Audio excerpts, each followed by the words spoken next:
మా పల్నాడు జిల్లా ఎస్పీ గారి ఉత్తర్వుల మేరకు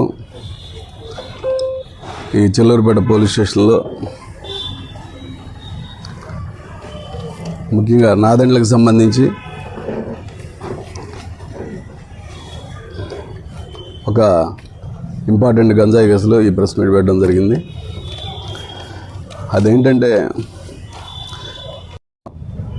ముఖ్యంగా ఈశ్వర్ కుమార్ అండ్ అదర్స్ ముఖ్యంగా వీళ్ళు గంజాయిని తుని దగ్గర ఒక అతని దగ్గర నుంచి తీసుకొని వచ్చి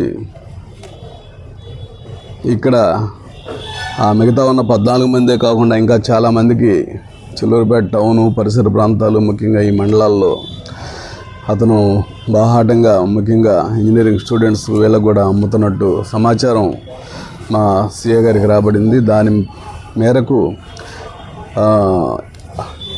వీళ్ళని ఎలాగైనా సరే క్యాచ్ చేద్దాం అనుకుంటున్న టైంలో ఆల్రెడీ సమాచారం ఉంది భారీగా గంజాయి అమ్ముతున్నారని.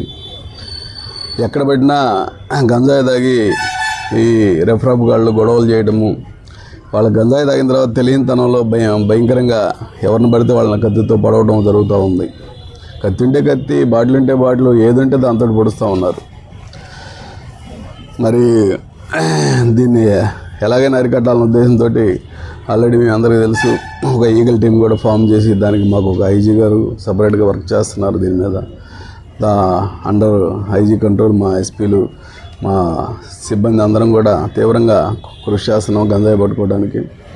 అందులో భాగంగా మొన్న 11వ తారీఖు నాడు ఈ అనుకున్నటువంటి ఈశ్వర్ అనే అతను అకారణంగా గంజాయి తాగి ఎక్కువయ్యి ఉత్తమ రౌత్ అనేటువంటి ఒక అతను ఒరిస్సా అతను పనిచేసుకోవడానికి వచ్చాడు ఇక్కడ స్పిన్నింగ్ మిల్ దగ్గర. ఆ స్పిన్నింగ్ మిల్ దగ్గర అతన్ని డబ్బులు అడగడం జరిగింది తాగడానికి. అతను డబ్బులు ఇయ్యనంటే టక్కున చేతిలో ఆల్రెడీ బీర్ బాటిల్ తాగుతూ ఉన్నాడు. గంజాయి తాగి మళ్ళీ బీర్ బాటిల్ తాగుతూ ఉన్నాడు ఇతను. ఆ బీర్ బాటిల్ టక్కున కొట్టేసి బొగ్గు మీద పొడిచాడు. ఆ బొగ్గు మీద పొడిస్తే అటు నుంచి ఇటుకు వచ్చేసింది అది. వెంటనే పోలీసు వారు వెళ్ళి అతన్ని హాస్పిటల్కి పంపించడం జరిగింది.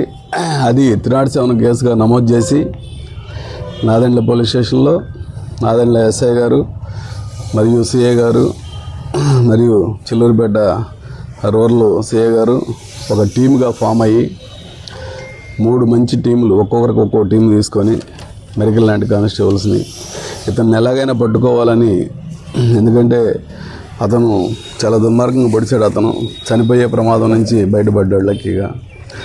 వెంటనే అతను పట్టుకోవాలనే ఉద్దేశంతో 3 టీములుగా ఫామ్ చేసి వెళ్ళి ఈ చర్చ చేస్తే ఈరోజు ఉదయం మాకు ఈ వంశీకృష్ణ రైస్ మిల్ దగ్గర సమాచారం ఉంది, ఇతను గంజాయి తీవ్రంగా అమ్ముతున్నాడు అని.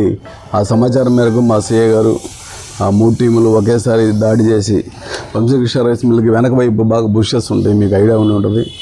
ఆ బుషెస్లో కూర్చొని వీళ్ళందరినీ పిలిపించుకొని మిగతా వాళ్ళు అంటే ఈ 14 మంది వాళ్ళు ఓన్లీ ఇతని దగ్గర తీసుకుంటారు. తీసుకెళ్ళి వాళ్ళకి ఎవరైతే అడుగుతారో వాళ్ళకి తలా ఒక 20 గ్రాములు 25 గ్రాములు అట్లా అమ్ముతూ ఉంటారు. ఇది 20 గ్రాములు ఈ విధంగా ప్యాక్ చేసి ఇదిగో వేయింగ్ మిషన్ కూడా ఇక్కడే పెట్టుకుంటాడు, అతని దగ్గరే ఉంటుంది రెడీగా. వేయింగ్ మిషన్ వేయడము, దాన్ని అమ్మడము. ఆ విధంగా అమ్మితే దీని కనీసం వాళ్ళు మళ్ళీ చిన్న ఇది చేసి మళ్ళీ సిగరెట్లలో వాటిల్లో అమ్ముతూ ఉంటారు. సిగరెట్లకు వేసి ముఖ్యంగా ఇంజనీరింగ్ స్టూడెంట్స్ కాలేజీలు మెడికల్ కాలేజీలు అమ్ముతూ ఉంటారు. అలాగే విడిగా ఉండేటువంటి పని లేకుండా గాలికి తిరిగే వాళ్ళందరూ కూడా ముఖ్యంగా ఈ మధ్య ఏంటంటే మందులో కలుపుకొని తాగుతూ ఉన్నారు, మందుకు డోసు పెరిగేదానికోసం. అందులో భాగంగా ఇతను దగ్గర తీవ్రంగా బాగా కొంటున్నారు.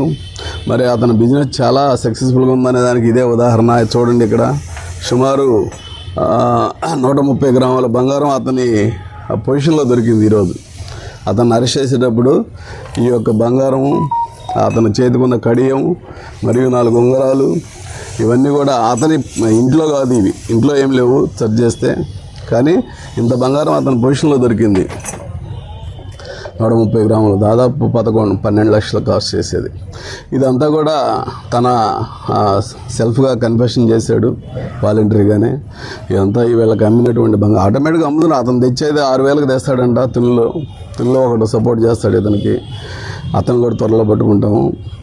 అతని దగ్గర తీసుకొచ్చేది కేజీ 6,000కి, 5,000కి, 4,000కి ఎట్లా పెడితే అట్లా తీసుకొస్తుంటాడు డిమాండ్ని బట్టి. ఇక్కడికి వచ్చి 25,000కి, 30,000కి, 40,000 వస్తాయి. చిన్న చిన్న పొట్లాలు కట్టి అమ్మేస్తాడు. సో అందువల్ల అతని బిజినెస్ బ్రహ్మాండంగా ఉంది. అందరినీ నాశనం చేస్తూ ఉన్నాడు. సో ఈరోజు లక్కీగా మా సిఏ గారు ప్లాంట్గా అక్కడ వంశీకృష్ణ రైస్ మిల్ దగ్గర వీళ్ళందరూ ఒకేసారి తీసుకొని పోవడానికి వస్తూ ఉన్నారు. ఒక్కోరు ఆడ పోయేసరికి దాదాపు 10 మంది దాకా ఉన్నారు. మిగతా వాళ్ళు కూడా వచ్చిన దాకా వెయిట్ చేసి అందరికి ఫోన్లు చేస్తే అందరూ వచ్చేస్తున్నారు. టగటగా వాళ్ళే ఫోన్లు చేస్తున్నారు. ఇతను ఫోన్ నెంబర్ పెట్టుకొని అక్కడే మా వాళ్ళు ట్రాప్ చేసి అప్పటికప్పుడే అక్కడే ఎంఆర్ఓ గారిని కూడా పిలిపించుకున్నాము. ఎంఆర్ఓ గారి సమక్షంలోనే ఇదంతా జరిగింది. టగటగా ఫోన్ చేస్తే చాలు 5 నిమిషాలు వచ్చేస్తున్నారు. వాళ్ళని పట్టుకోవడం అట్లా ఆ విధంగా పట్టుకొని అందరు కన్ఫెషన్లు రాస్తే అందరూ అడ్మిట్ అయ్యారు. అందరూ కూడా దాదాపు 17 మంది ఇది తీసుకెళ్ళి తాగటము, వాళ్ళు వేరే వాళ్ళకి ఎవరన్నా తాగే వాళ్ళకి అనుకుంటే వాళ్ళకి ఇవ్వడం జరుగుతూ ఉంది. ఈ మిగతా 7 మాత్రం పూర్తిగా అంటే వీళ్ళని పెడ్లర్స్ అంటారు. అంటే గంజాయి తీసుకొని అమ్ముతారు, ఎవరికైనా అమ్మడం, తాగడంతో పాటు అమ్ముతూ ఉంటారు వీళ్ళు.